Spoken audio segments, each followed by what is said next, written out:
Yeah, hello again, my Teaserking family. How is everybody? A little bit bright. There we go. How's everybody tonight? Yes, I'm doing too. This is strictly going to be the SEC. I did the Big Ten, but I'll have to redo it because I don't think people saw it. Because usually I get a lot of views when I do this. Let's look at gold. The evening gold 33.50 with silver 36.06. There's a bit of a drop at 2 o'clock to what's 20 to 8 o'clock. It went from 33.80 to 33.42, and it's moving back to 33.50. China's starting there. When they start, it goes down a little bit. They're playing the game, then they'll buy it up. Again, we should see 3,400. This is paper. This isn't physical. And again, how the physical price is derived by the paper price, I have no idea because it's got nothing. There's no correlation at all to a option derivative price versus a real physical price. It makes really no sense. Anyway, 33.51. All right, 36.07. Let's quickly take a look at what's going on in our baseball. Well, let's see what the Dow did today. The Dow up, let's see. The Dow was up 374. It's just, it's an algorithm. It's not real. It's not physical. Again, this is the problem I have with AI. It's not real. I don't want AI doing, like it asked when I submit a resume, do you want AI to look at it? I was going, no, I want real people to look at it. AI is looking for certain words. If you don't have them, they're going to kick you out. I don't want that. I want somebody who's looking at it going, wow, this guy has a good background. So I'm afraid of AI being just a prop. It's a socialism thing where it's strictly going to be people telling you what to do instead of you telling yourself. And that's just terrible. All right, let's take a look at Major League Baseball. Let's see if we got any games that have come through. We started off with Texas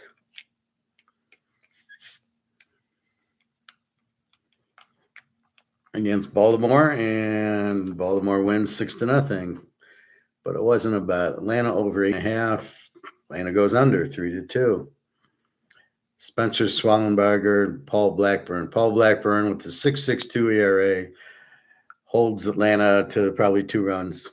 I don't know. We got Cincinnati. That was a winner, and that was a bet. So if I got to lose some bets, I don't mind. The first 2 were not bets. A lot of them, so you got to understand, I'm picking every game for you guys.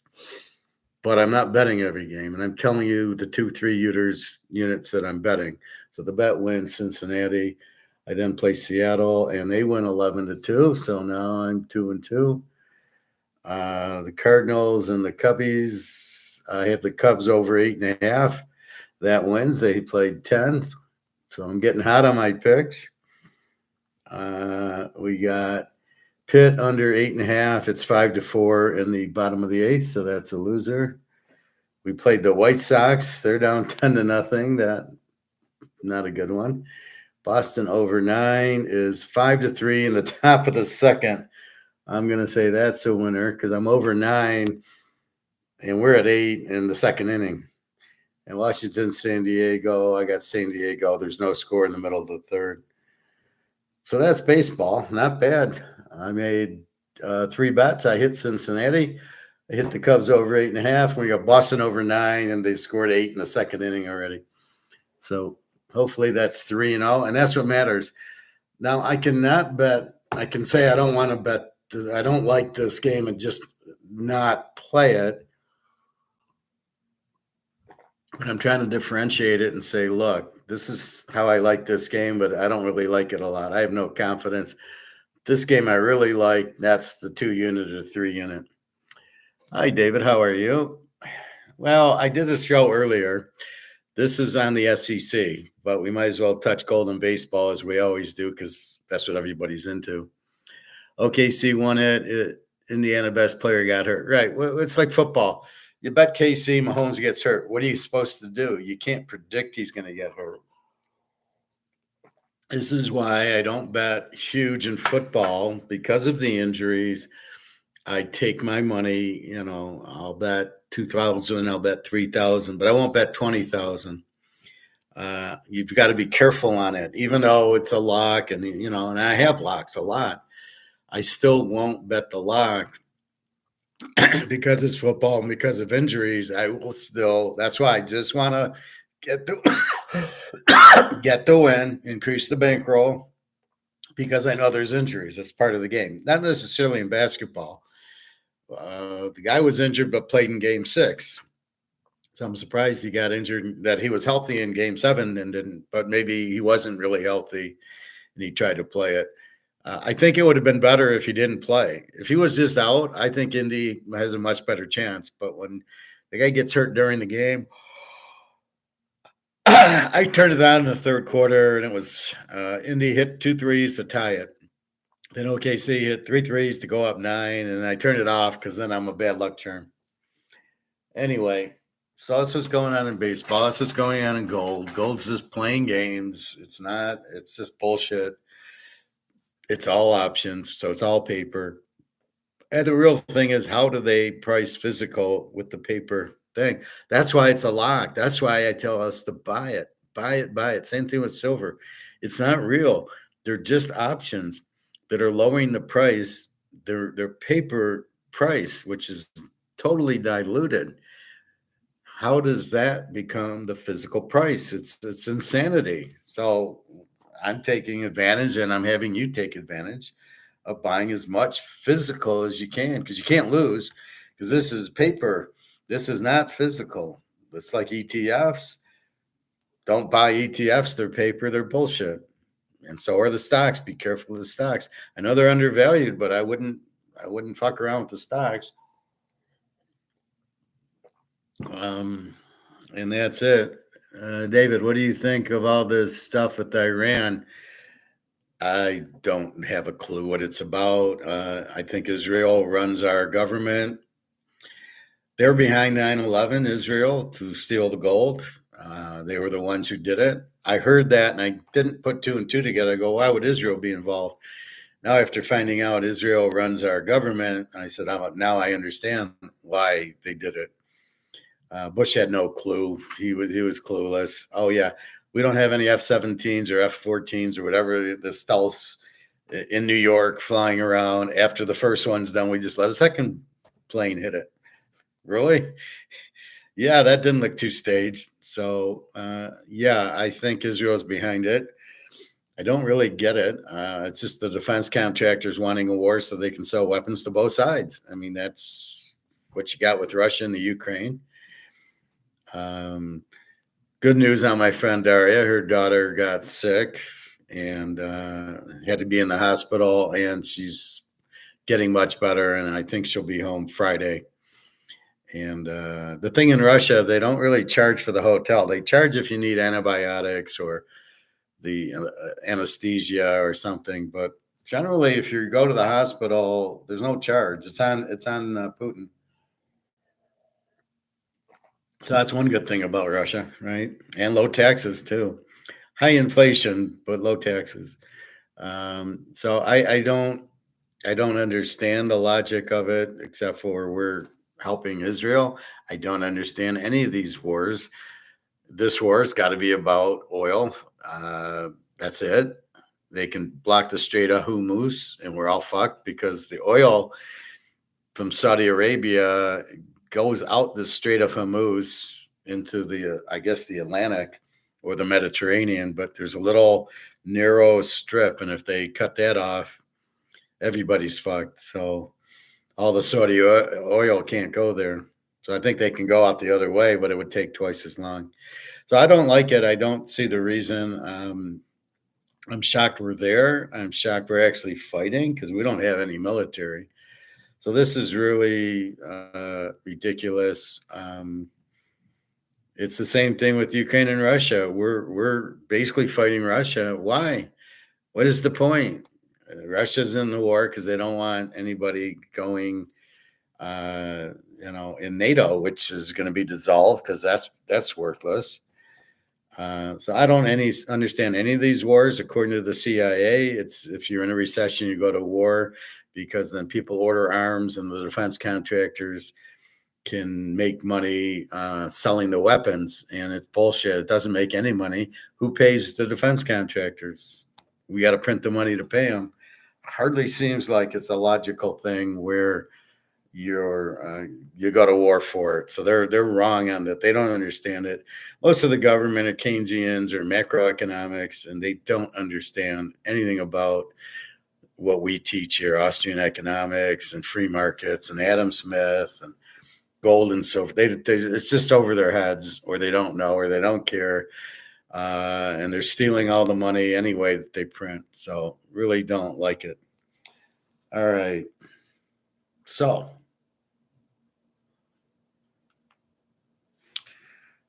let's go to the SEC. We did the big 18, but I'm gonna do it on a separate show like this one. This is basically SEC. All right, so there's 16 teams in the SEC. This is college football, and we're coming up to it. I'll read the teams, no order: Texas, LSU, Alabama, Georgia, Oklahoma, South Carolina, Florida, Ole Miss, Auburn, Missouri, Tennessee, A&M, Arkansas, Vanderbilt, Kentucky, and Old Mississippi State. So you basically have added Oklahoma and Texas, and I think that's it. The surprise team will be Vanderbilt with Tagovailoa, dead in mind. Lenoris Sellers, the South Carolina quarterback, is very good. Georgia, their quarterback went to Miami because he got beaten out. He got injured, and they went with this new kid. Oklahoma, they suck. They're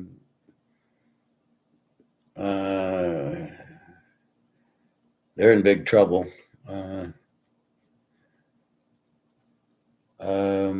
Texas, I don't know. Arch Manning hasn't played it down yet. Oh, he's the first pick in the draft. What the fuck is that? He hasn't even played.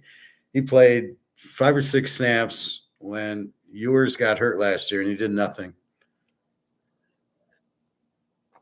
Very weak, likes to run too much. We've been there and done that with the running quarterbacks. It doesn't work.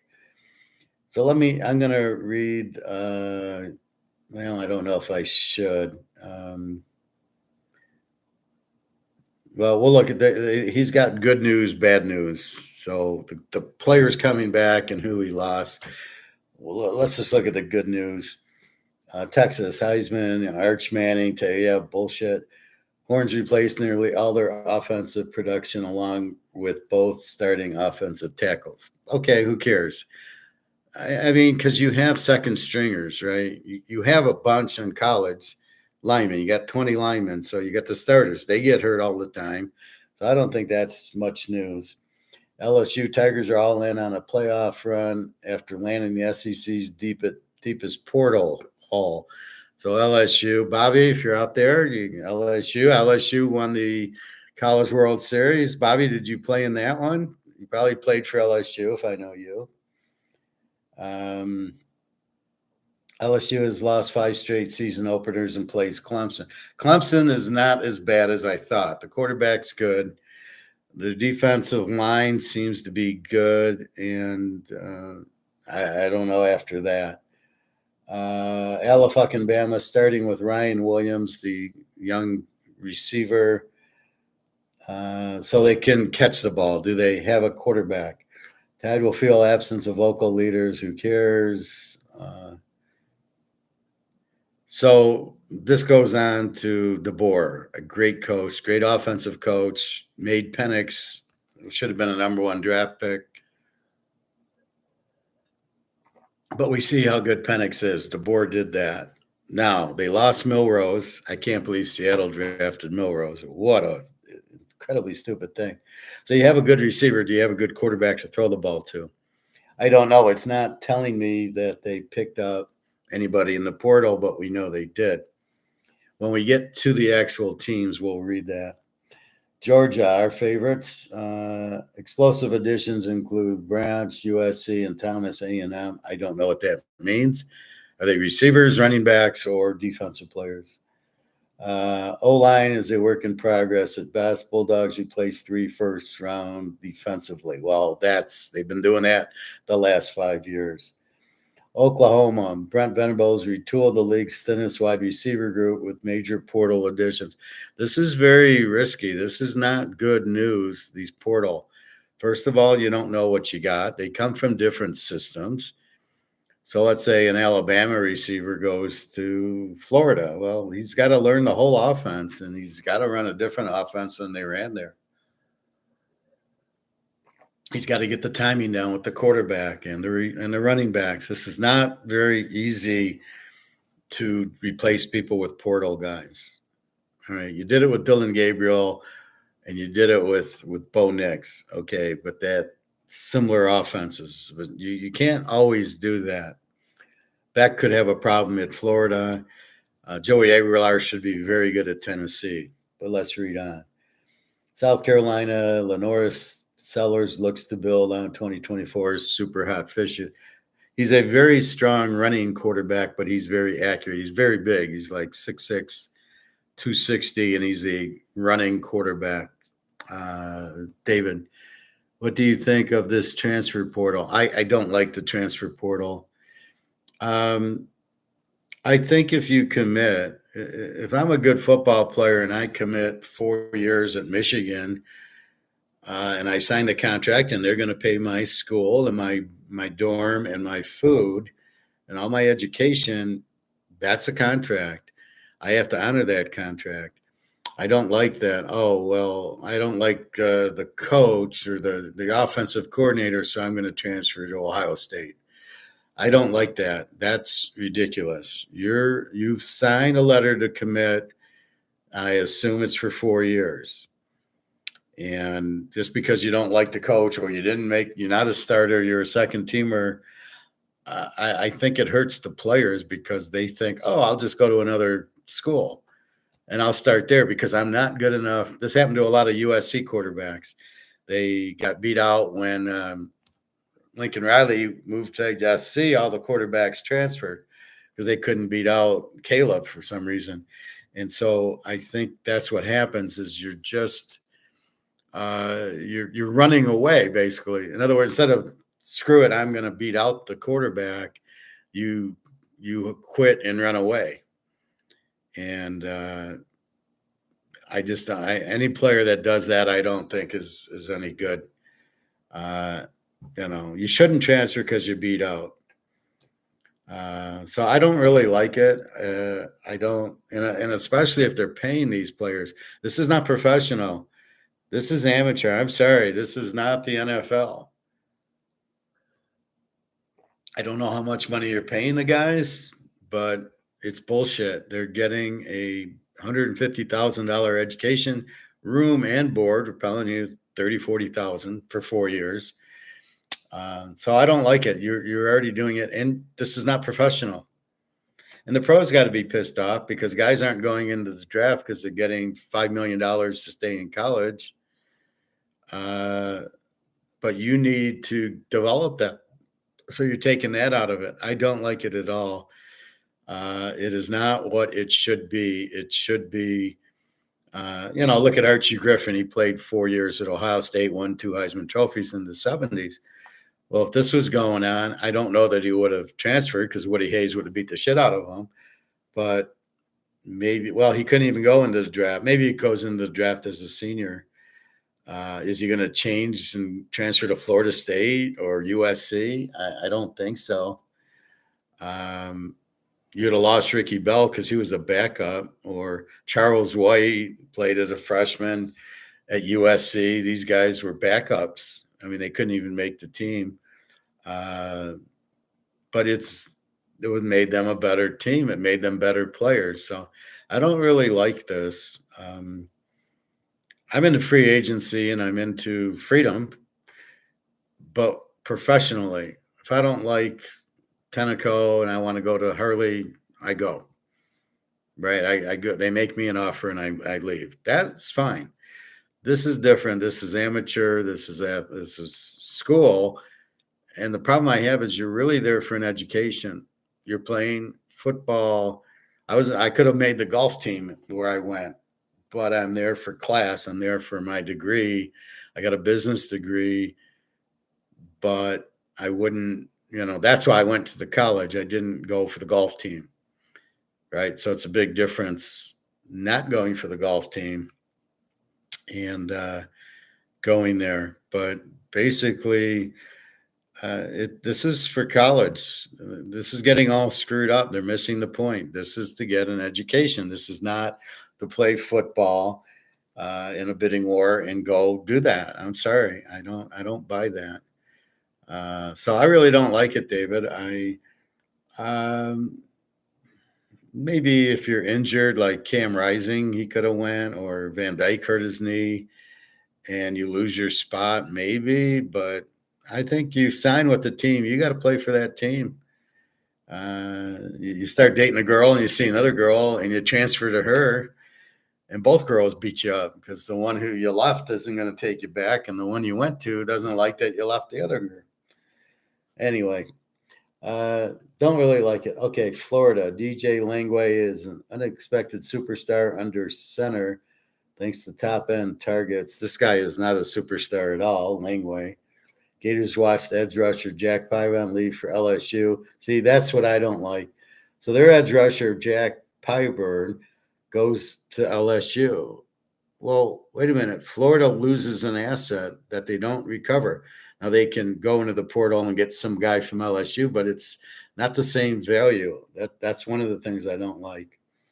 DJ Langway is not a great quarterback. I'll look at his stats later.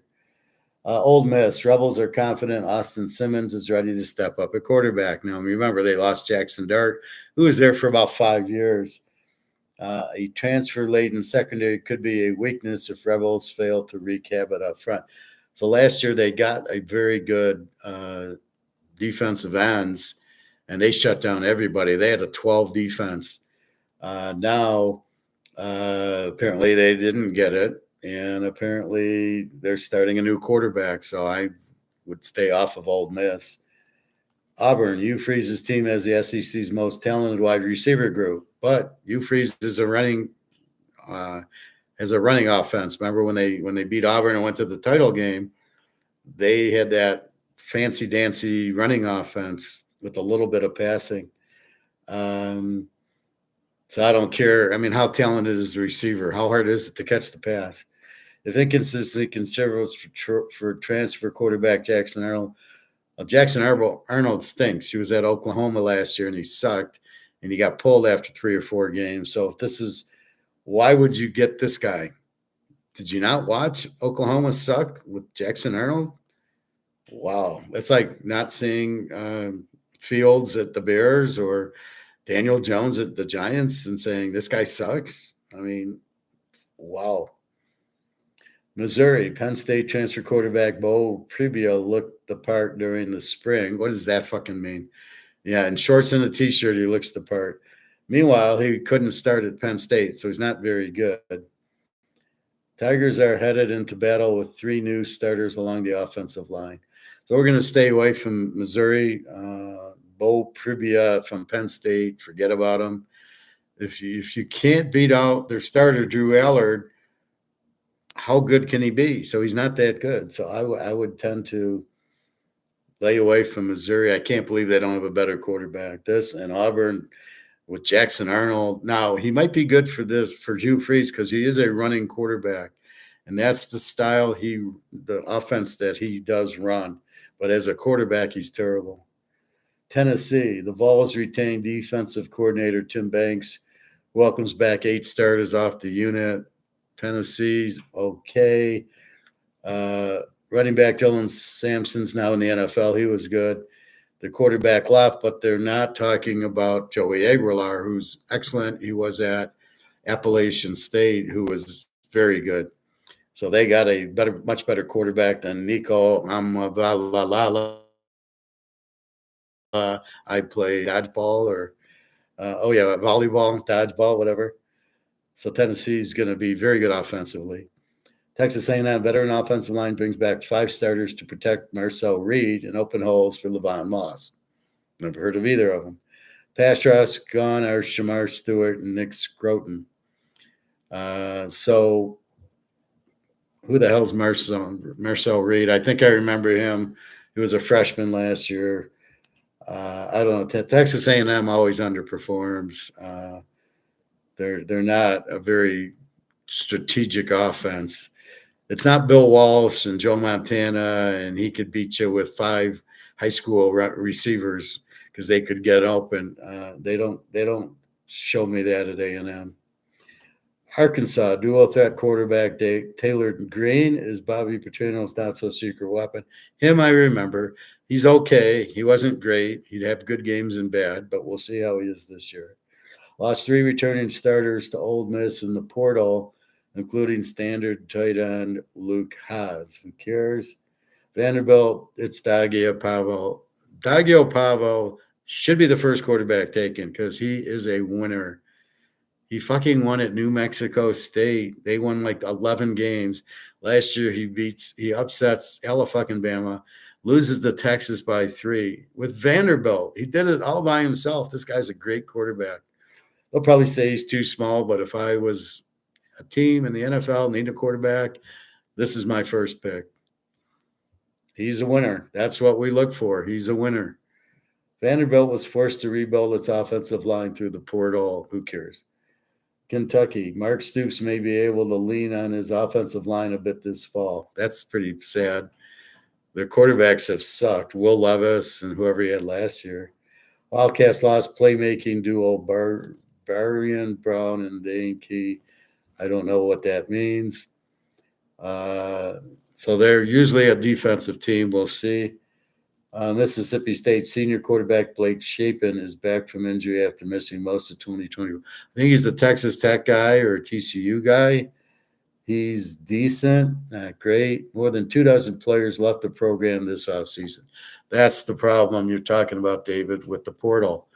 Mississippi State lost their whole team. Everybody left. So now how are they going to be competitive? From our standpoint, we don't care. We'll just bet against them, right? So they'll probably be the worst team. Okay, let's look at the All-SEC team. This is Lindy, so I take it with a grain of salt. I pick it myself. Garrett Nussmeier from LSU, I agree. He's the best quarterback. Jalen Ott comes from California, where he was a very good player, but he got beat out last year. And Ahmad Hardy from Missouri, I don't know, as the other running back. Ryan Williams from Alabama, yes. And the rest I don't know. Second string, I vehemently disagree that Archie Manning, sophomore from Texas, is the second team best in the conference. Why? Daggio Pava is better than this guy. I don't know what he's done. He hasn't played. I mean, he hasn't played yet. He hasn't done anything. So I don't get it. Another running back, Wisner for Texas, Nate Frazier from Georgia, are the running backs. Georgia always has good running backs.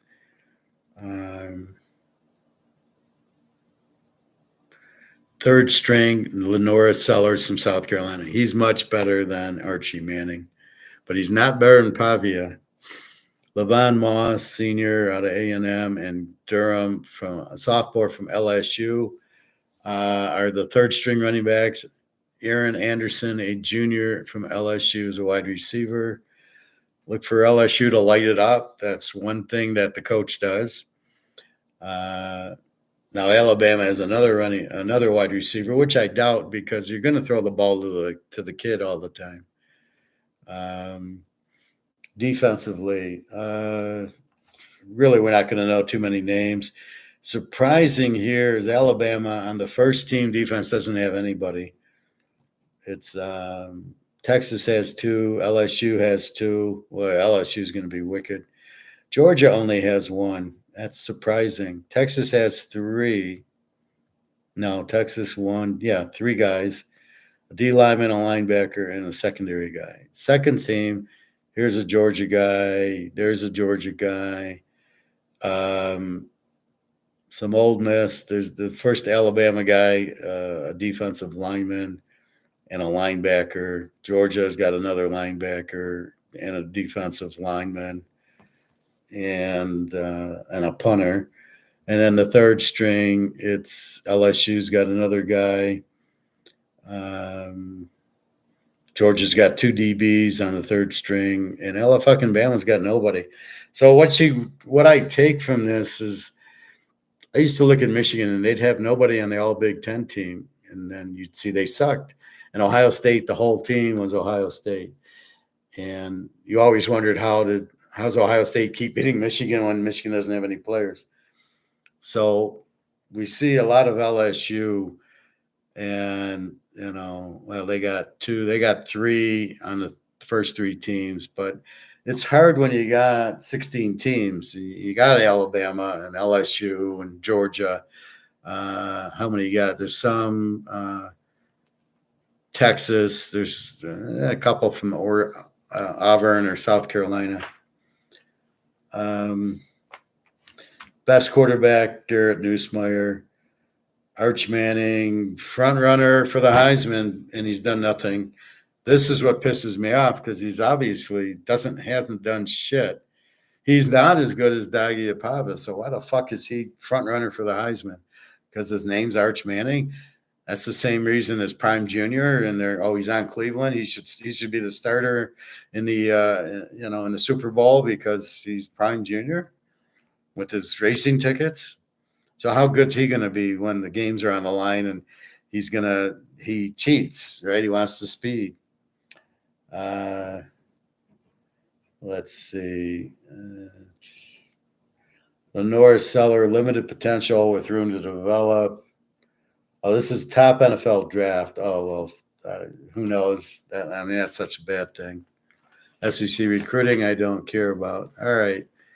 So we're going to go in whatever order they put it in. So we start with Texas. Now I'm just going to quickly do the overview, starting quarterback, and anything that I see is worthwhile. The overview: back-to-back appearances in conference title games and the conference football playoff semifinals have set a high standard under Sarkisian, yet he chokes. He lost to Georgia twice. The expectations are that the Longhorns are ready to make one or two more plays when it matters. Now, first of all, they have Arch Manning, who's never been a quarterback in college.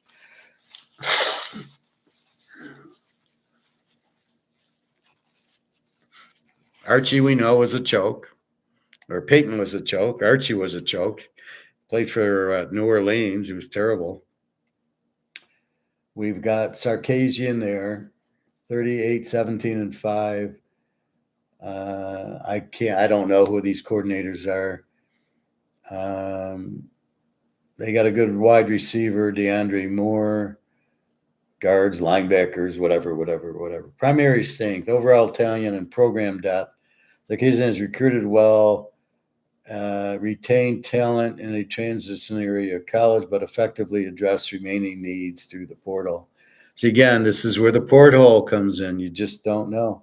Potential problems: offensive line and running back. Texas has to replace 4 starters up front, including first-round draft pick, whatever, while simultaneously needed to improve a running game that faltered at key moments. This has been Texas' Achilles heel. Weak quarterback play, weak running back play, not strong receivers, and they tend to make a lot of mistakes with their quarterback, like the Georgia game. He had a few turnovers. That Georgia game, Georgia wins 30-15. Georgia couldn't score. I think their quarterback was injured. Then they play Georgia again. They lose 22-19, my Georgias. They beat Clemson. They beat Arizona State, and then they lose to Ohio State 28-14. They didn't show up. They open at Ohio State. Arch Manning's going to be shitting in his pants in his first game at Ohio State, who's loaded defensively, but we question the quarterbacks from Alabama, so we really question that. Then they get San Jose State, UTEP, Sam Houston, at Florida. Then they get Oklahoma. Kentucky sucks. Mississippi State sucks. Vanderbilt, they could lose. At Georgia is going to be a tough one. They got a very weak schedule. Give them Ohio State. Last year they played Michigan. Oklahoma should be a tough game, but they're so bad.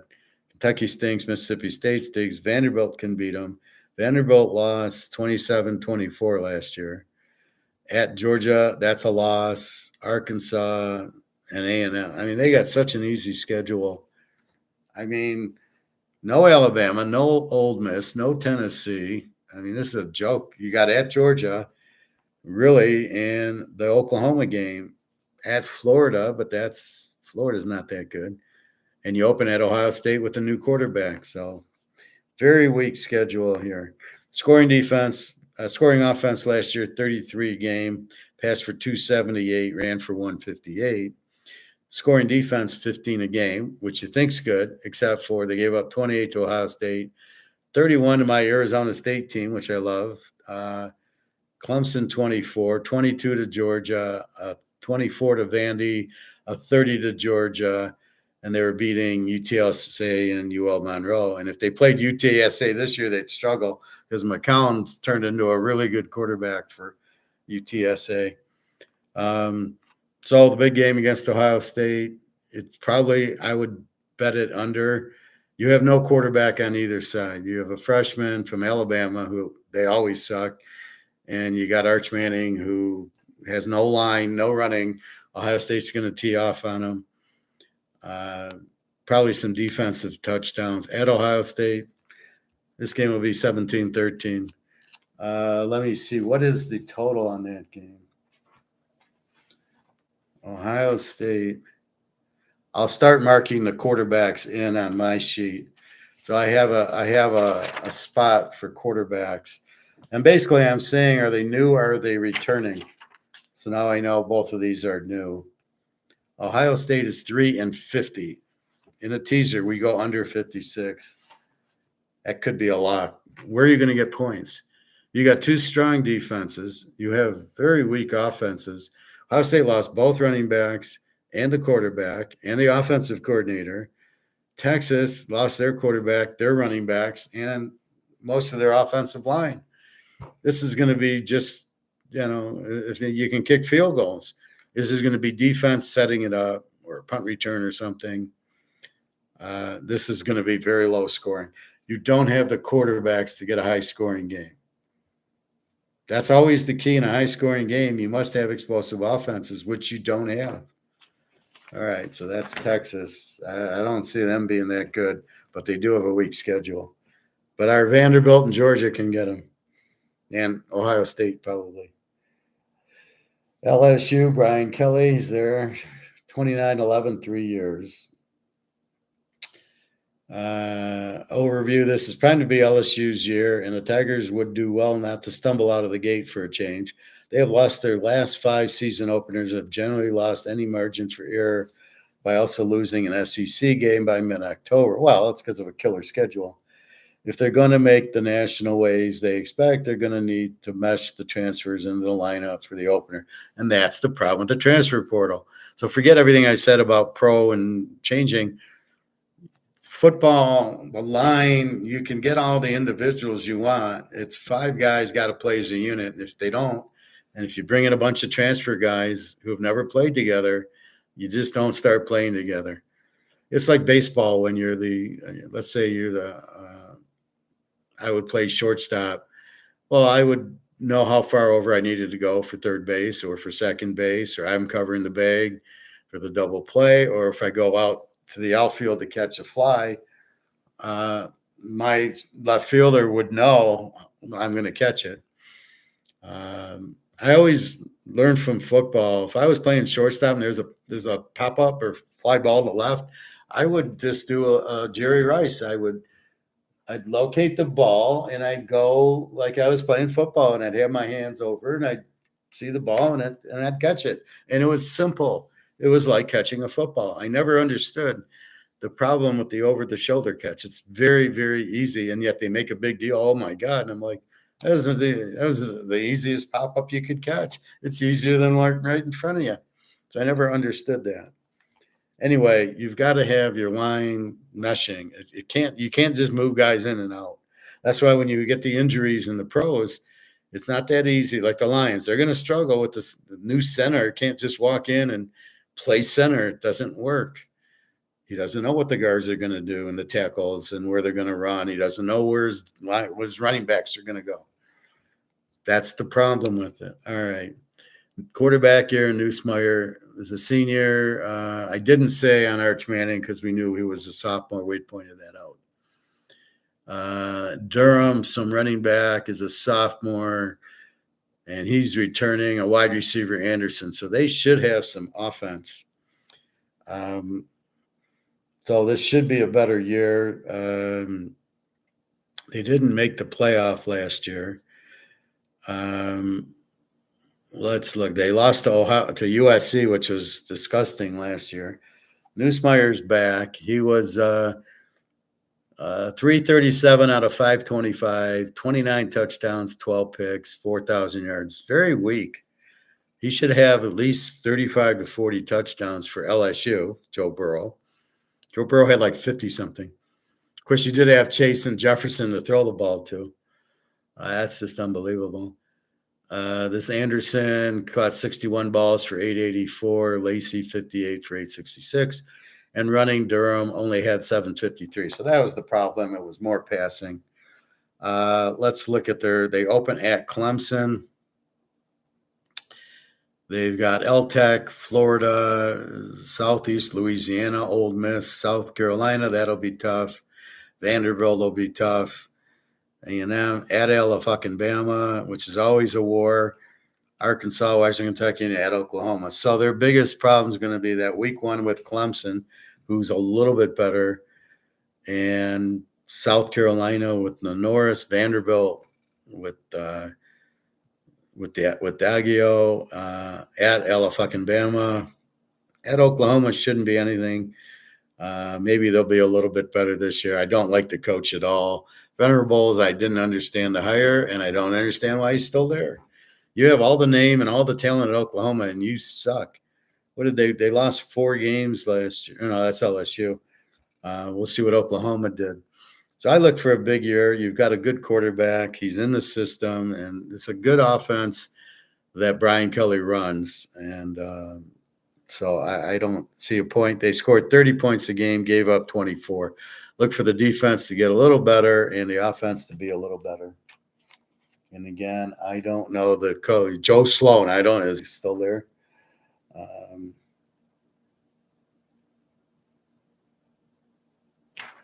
All right, Alabama. Okay, now we love the coach, DeBoer from Washington. Coordinators, I have no idea. Overview. After a transition year in which Alabama took some hard-to-explain losses, expectations are higher for DeBoer.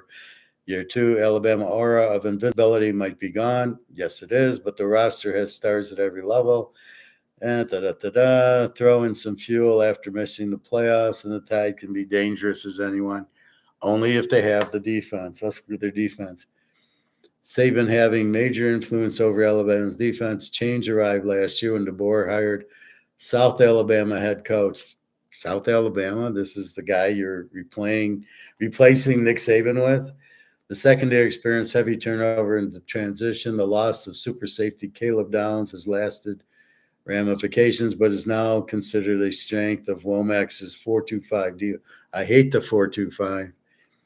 That remains mostly intact. Cornerback and safety could both become early round draft picks, maybe. Cornerback Brown and safety Hubbard are fast risers. Oh, that's bullshit. Utah transfer Cameron Calhoun. Of course, all the Utah guys are good. The unexpected return of linebackers Lawson and Jefferson. Justin Jefferson. He's now playing for the Vikings and Alabama. Offers a serious boost, and the defensive line retained Overton and Keenan for their final seasons. Let's see. Their offensive coordinator was an NFL guy. He was with Washington. No, No, Grubb was hired to Seattle. Oh, he's back. Okay. So Grubb is back. This is the guy from Washington. Okay. Ty Simpson, a five-star recruit who served as Milrose's backup, is ticketed to become Alabama's starter. Okay, so who knows? He's 6'2", 210, junior.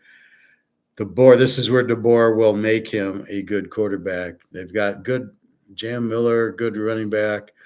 Ryan Williams, the talented receiver. 1, 2, 3, 4, 5, 6, 7 back for the defense. DeBoer's a great coach. They scored 33 a game and gave up 17, but it didn't look like a 17, did it? They fucking lost to Michigan in a bowl game. Unbelievable. They gave up 24. They lost to Oklahoma 24-3. How did that happen? Is that a fixed game, I think? LSU, they won 42-13. How do you beat LSU 42-13 and lose 24-3 to Oklahoma? Oh, what the hell's going on? They lose at Tennessee 24-17. Beat a good South Carolina team. Lose to my guy, Daggio Pavia, 40-35. Beat Georgia 41-34. Killed Wisconsin. Okay, so let's look at this year. Open with Florida State. We got to see who Florida State's quarterback is. They'll probably kill him. They always start that week one with a big win. Last year it was Western Kentucky 63-0. They host Wisconsin. Then they go at Georgia the 27th. That should be a monster game, as always. Don't count Georgia out. Then they are home to Vanderbilt, and they can't handle Pavia last year. At Missouri should be good. A home to Tennessee. Not with Joey Aguilar. That's going to be a 100-point game. At South Carolina, that's going to be tough. At home to LSU, that's going to be tough. At home to Oklahoma should be easy, and at Auburn should always be a tough game, but they should be fine. So really, they got Georgia, Vanderbilt, Tennessee, LSU. They got 4 real tough games. Now, here's the problem with Milrose I have being drafted at all. He was 205 of 319. That's completions. 11 interceptions and only 16 touchdowns for 2,800 yards. You had Ryan Williams, one of the 2 best receivers with the Ohio State guy, and you only had 16 touchdowns. And how many fumbles did he have? Milrose, see, here's the problem. He ran 168 times for 726, and he ran for 20 touchdowns. That's the problem. You don't win with the running quarterback. Here you go. And the perfect example was losing to Oklahoma 24-3. Where did he go? Lost to Tennessee 24-17. Lost to Vandy 40-35. Where did he disappear to? Oh, yeah, running quarterbacks don't win. Give me Daggio Pavo over Milrose any day. So I don't see Milrose. What's he going to do in the pros? 11 interceptions, 16 touchdowns. Oh, he's going to run? Well, we see how many playoff games Lamar wins. So Alabama's an over team. My Georgia team warms my heart. Overview. Georgia enters 2025 facing significant changes, especially a quarterback as Stockton steps in for Beck. The Bulldogs reloaded at receiver via the portal while Frazier shows star potential in the backfield. The offensive line is unproven, and the defense must replace 3 first-rounders plus transfer loss Damon Wilson. Why would anybody transfer out of Georgia? After producing 13 first-round picks since 2022, Smart is bailing the cost of consistent NFL. As the Dogs look, I'm not worried about him getting defensive players. It's a lot of it is the scheme. They recruit fast players, and they pressure the quarterback. Look at the Alabama game. Look at the Tennessee game. He goes after you very fast. So look for that to happen. And I don't know. We'll have to see. They scored 31 a game, gave up 20, which is unusual for Georgia to be over 14. But again, this is where I am really the best at. When Georgia's given up 7 points a game a few years ago, we locked them under like 8 weeks in a row and won every week. But you get off of that, who's the Georgia this year? Who's the team giving up 7, 8, 9 points a game? That's why we look at the stats, and that's why we leave the ego at the door. We just basically go, who's the Georgia this year? Who's that defense giving up 8? Is it Iowa? Is it Iowa State? Is it Oregon, Illinois, Ohio State? Who's the team giving up the under 10 defense? So we don't stick with Georgia, even though we love Georgia and they made us a fortune. We still don't just love Georgia and we're going to play Georgia blindly. We'll play them. We're prudent. If their defense isn't good and their offense is good with this new quarterback, we'll bet them over. We'll take them as a dog. And the Alabama game looks like an over if they don't have that killer defense they've been having. We don't know yet.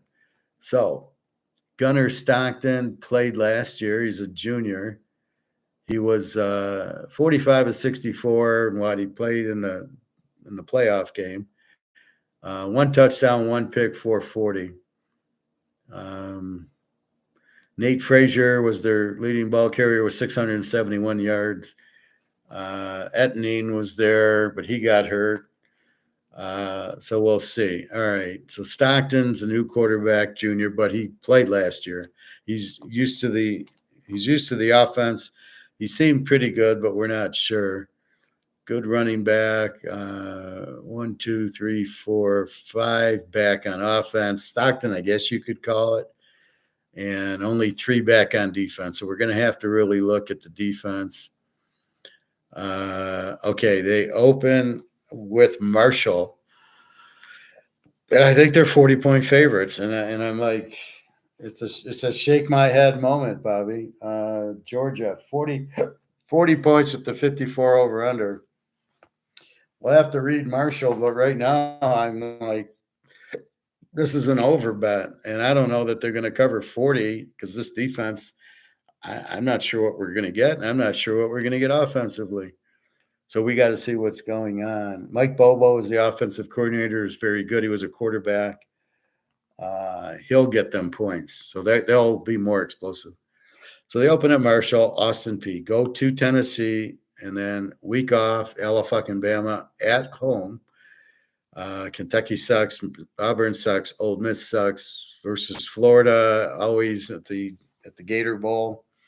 The world's largest cocktail party, as Keith Jackson always called it.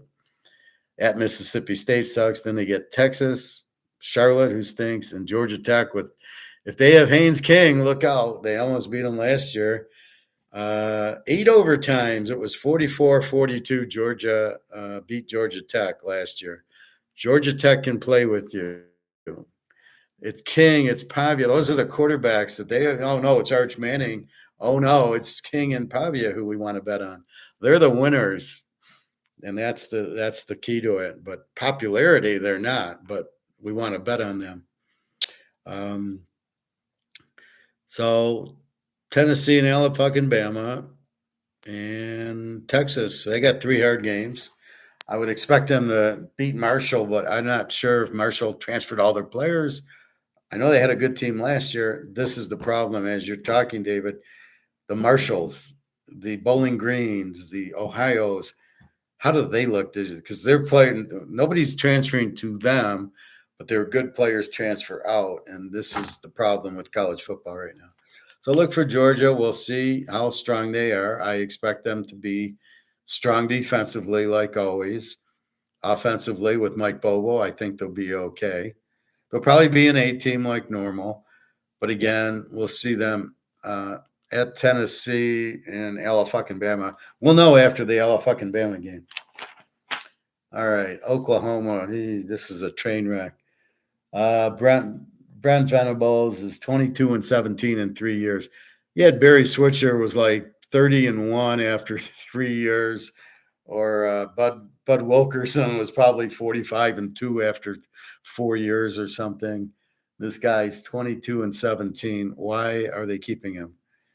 He obviously can't coach because this is Oklahoma. Oklahoma, you coach in. It's easy. All the players come to you. You have the boosters. This is a joke. Brent Venables is actually the defensive coordinator, if you can believe that one. Overview. Oklahoma's fortunes will hinge on how quickly Mater can get up to speed. He's the quarterback from Washington State, who I never thought was that good on Washington State. With his new receivers, and if his production can translate from Washington State to the SEC, Venables will be calling his own defense, so there isn't expected to be a major drop off on that side of the ball. As soon as we try to work their way out of the bottom half of the SEC, he's a terrible coach. Keep that in mind. Oklahoma only got 24 yards a game, and they only got 155 rushing, which is how unusual for Oklahoma. Defensively, they gave up 21. Not your normal Oklahoma. Materik is coming from Washington State. I don't know that that's going to help him. Jaden Ott came from California, a really good runner. I never heard of the receivers, of course. Defensively, 1, 2, 3, 4, 5, 6 back from a 21.